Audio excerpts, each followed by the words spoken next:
관공서에서는 절전을 위해 냉방기를 끄고 일하고 있지만 일부에서는 과도한 냉방기 사용으로 전력 위기를 무색하게 하고 있습니다. 대구 도심에 있는 대구역에서도 KTX 열차를 정차해야 한다는 요구가 일고 있지만 코레일이 반대하고 있어 실현될지는 미지수입니다. 경북 동해안 지역에서는 처음으로 경주 안강들에서 벼베기가 실시됐습니다. 지난해보다 일주일이나 빠른 것입니다. 이번 주말까지는 찜통더위가 이어지겠지만 다음 주부터는 폭염의 기세가 조금은 누그러질 전망입니다. 자세한 주말 날씨 알아봅니다. 여러분 안녕하십니까? 대구 경북 소식 전해드립니다. 전력 대란을 막기 위해 요즘 관공서 등지에서는 찜통을 방불케 할 정도로 전기 아끼기에 안간힘을 쓰고 있습니다. 이와는 대조적으로 영화관이나 도서관 등은 한기를 느낄 만큼 내부 온도를 낮추고 있어 전력 사용 양극화 현상이 나타나고 있습니다. 한태현 기자가 보도합니다. 오늘 낮 대구 중구청의 한 사무실. 실내 온도가 31도를 넘어섰습니다. 부채도 붙이면서 일을 하지만 더위는 가시지 않습니다. 정부가 전력 수급에 비상이 걸리면서 오후 2시부터 5시까지 30분 간격으로 냉방기 가동을 중단시키면서 생긴 현상입니다. 하지만 관공서를 제외하고는 에너지 절약 운동에 소극적입니다. 대구의 한 영화관. 매표소를 비롯한 실내 온도는 28도를 넘습니다. 하지만 상영하는 곳은 상황이 다릅니다. 추웠어요. 어느 정도? 네, 저희는 추워가지고 가디건 벗고 있었거든요. 완전 차가워요. 추워요. 영화관 측은 에너지 절약을 위해 26도로 맞추려고 노력하지만 관객들의 요구를 거절할 수 없다고 해명하고 있습니다. 대구의 한 대학교 도서관도 마찬가지입니다. 내부 온도는 26도로 바깥 기온과 10도 가까이 차이 납니다. 28도로 온도를 맞춘다고 하지만 실제는 이보다 낮은 온도입니다. 28도를 맞추면 학생들 자체에서 항상 내려보면 그건 어쩔 수 없거든요. 이런 시설에는 법적인 규제도 없습니다. 정부가 많은 사람들이 동시에 이용해 실내 온도가 급격히 올라갈 가능성이 높은 대학 도서관이나 미술관, 영화관 등은 냉방온도 제한 예외구역으로 지정했기 때문입니다. 전력 수급에 비상이 걸린 요즘 전력 사용 양극화는 심해지고 있습니다. MBC 뉴스 한태현입니다. 대구에서 KTX 열차를 이용하기 위해서는 동대구역을 가야 합니다. 그런데 대구역에서도 이용할 수 있게 해달라는 요구가 나오고 있는데요. 코레일은 반대 입장입니다. 김은혜 기자가 취재했습니다. 대구역은 지난 1905년 경부선 개통 이후 대구의 관문 역할을 해왔습니다. 하지만 지난 2004년 경부고속철도 개통으로 평일 평균 130여 대의 KTX 열차가 동대구역에만 정차하게 되면서 새마을호와 무궁화호 등 느린 열차만 이용할 수 있게 됐습니다. 이 때문에 대구역과 침체된 도심에 활기를 불어넣기 위해 대구역에서도 KTX 열차가 정차해야 한다는 요구가 지방의회를 중심으로 계속되고 있습니다.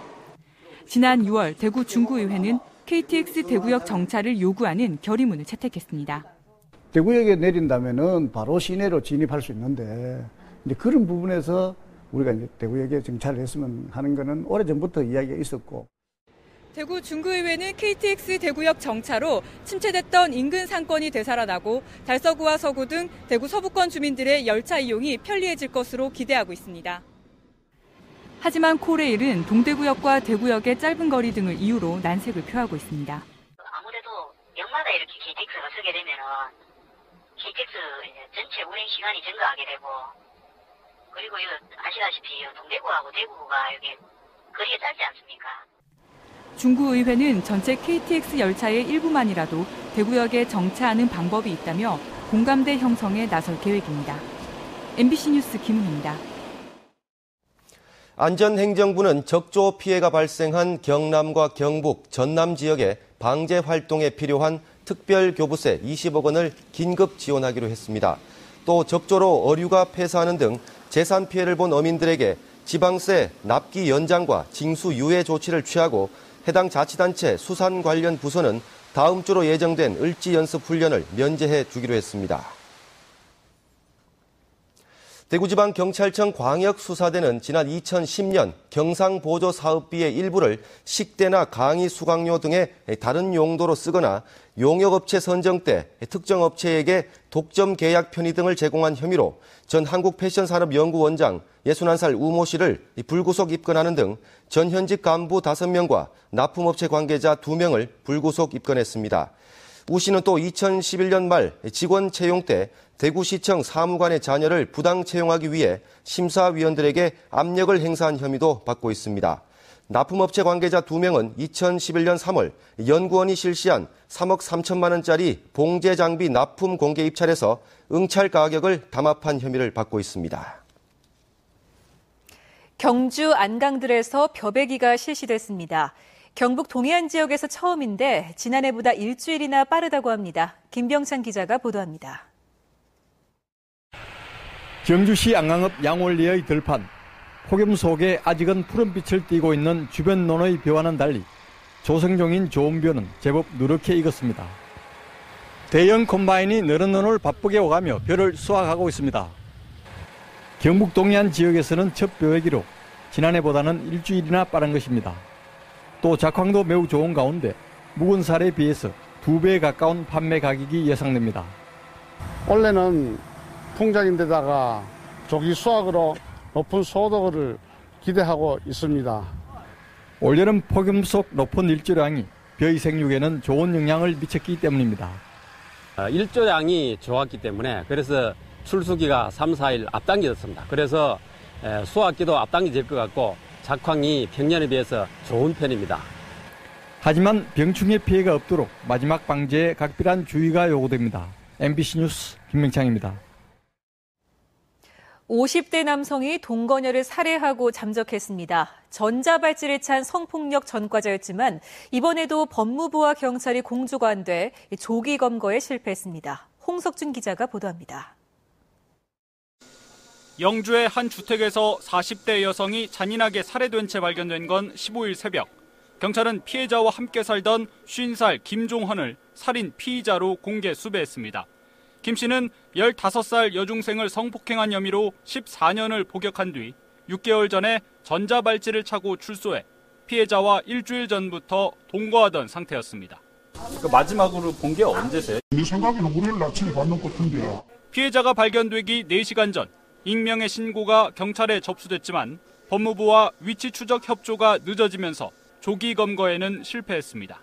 그때가 시간이 이제 직원들 다 퇴근하고 이후기 때문에 당직자 전화 받았거든요. 네. 그래서 중앙가지센터에 안내를 하면서 문의해라. 경찰의 눈을 피해 영주 시내를 빠져나온 김 씨는 바로 이곳 영주 서천 강변에 전자발찌를 버리고 종적을 감췄습니다. 경찰은 김종헌의 휴대전화와 가방이 발견된 영주의 한 여자 중학교 인근 야산을 이틀째 수색 중입니다. 버스나 기차는 타고 나간 것이 없기 때문에 이 가까운 곳에 은신이나.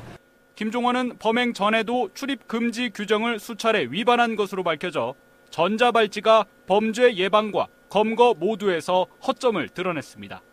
MBC 뉴스 홍석준입니다. 해양수산부는 여름 휴가철인 지난 7월 25일부터 8월 11일까지 울릉도와 독도를 찾은 관광객은 13만 6천 명으로 지난해에 비해 18% 늘었다고 밝혔습니다.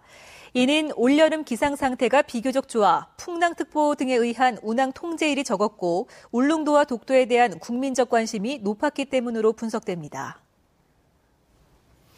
네, 지긋지긋한 폭염 언제쯤 끝이 날까 싶었는데 서서히 끝이 보이는 것 같습니다. 다음 주부터는 기세가 한풀 꺾일 전망입니다. 공진희 기상캐스터입니다. 햇살이 따가운 오후, 뜨거운 더위에 아이들은 너나 할 것 없이 물속으로 뛰어듭니다.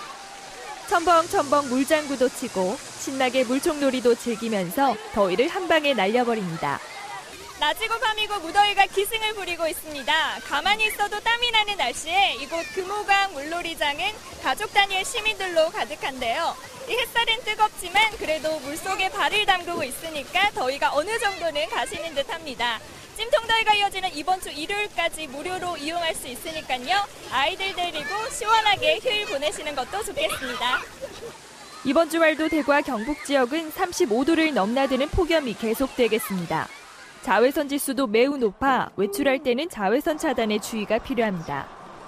하지만 계절의 흐름을 거스를 수 없듯 다음 주 초에는 대구의 낮 기온이 33도까지 내려가 이번 무더위도 조금씩 누그러들 것으로 전망됩니다. 기상캐스터 공진입니다.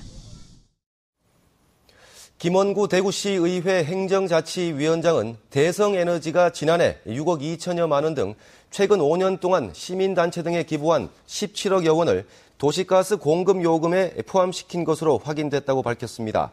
김 의원은 대성에너지가 기업 활동으로 생긴 이익금으로 낸 기부금을 도시가스 요금에 포함시켜 시민들에게 부담시킨 것은 도덕적 측면에서 문제가 있다고 지적했습니다. 또 도시가스 요금을 산정한 대구시에 대성에너지 기부금 집행 내역을 요청했지만 대구시는 영업비밀 등을 이유로 거부했다고 주장했습니다.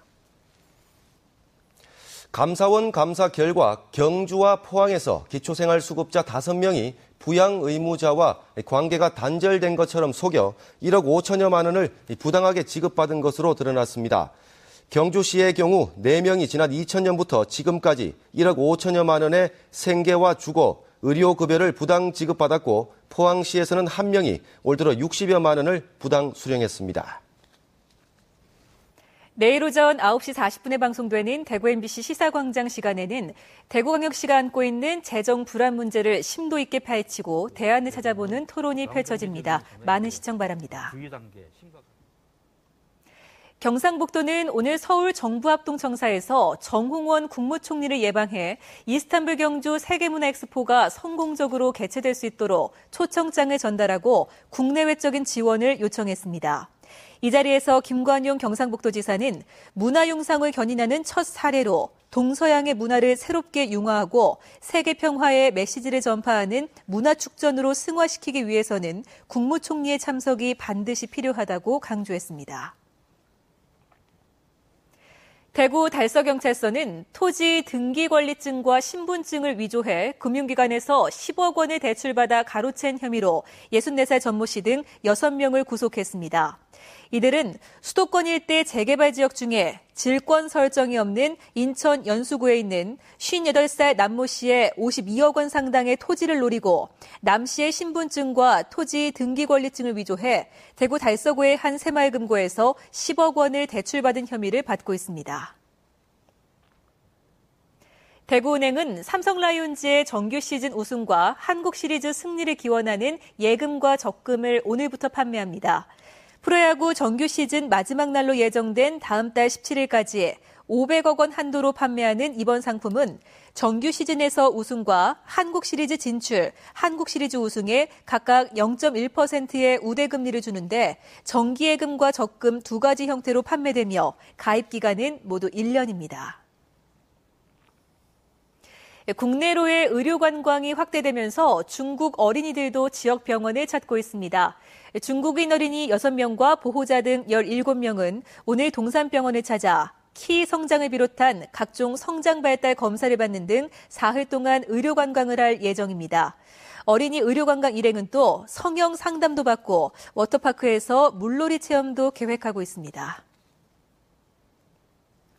대구 수성경찰서는 휴대전화 대리점에 침입해 스마트폰을 훔친 18살 노모군둥 2명을 절도 혐의로 구속하고 조모군둥 5명을 불구속 입건했습니다. 경찰에 따르면 이들은 지난 5월부터 한 달 동안 대구 수성구와 북구, 경남 양산 일대를 돌며 휴대전화 대리점 5곳에 침입하는 등 모두 8차례에 걸쳐 7,900만 원 상당의 스마트폰 100여 대를 훔친 혐의를 받고 있습니다. 독일과 일본, 베트남 대학생 60여 명이 사비를 들여 계명대가 마련한 한국 문화연수에 참여하고 있어 눈길을 끌고 있습니다. 유학생이나 교환학생이 아닌 이들 학생들은 지난 5일부터 오는 23일까지 3주 동안 계명대 성서 캠퍼스에서 열리는 2013 한국어 및 한국문화연수 캠프에 참가해 한국어 수업과 태권도, 사물놀이 등 한국 문화 수업을 받고 있습니다. 안동 국제탈춤 페스티벌과 안동 민속축제 추진사항 보고회가 오늘 안동시청에서 열렸습니다. 안동시는 축제지원부와 운영부, 관리부 등 3개 지원부, 11개 팀으로 축제지원단을 구성하고 축제일인 다음 달 27일부터 10월 6일까지 축제운영본부 체제로 전환해 실질적인 축제 지원에 나설 방침입니다. 상주 배가 올해 첫 출하돼 수출길에 올랐습니다. 성주 참배 수출단지 농업회사법인은 오늘 올해산 상주배 첫 수출 선적식을 갖고 6.5톤 2천만 원어치를 인도네시아로 수출했습니다. 상주 꿀벌 사벌 영농조합법인도 아랍권에 첫 선을 보일 상주배 400만 원어치를 지난 14일 두바이로 수출했습니다. 경북 북부 지역의 농산물 수출이 잇따라 농가 소득 증대에 도움을 주고 있습니다. 경북 도내 생산량의 40%를 차지하는 안동 메론은 지난 6월 이후 지금까지 41톤이 동남아 등지로 수출됐으며 수출 단가 역시 8kg 한 상자에 16,000원 선으로 국내 시중가보다 높게 형성돼 농가 소득에 보탬이 되고 있습니다. 예천의 단호박 60톤도 국내 시세와 비슷한 킬로그램당 700원에 일본 수출길에 오르는 등 북부 지역의 농산물 수출이 활기를 띠고 있습니다. 네, 대구 경북 소식이었습니다.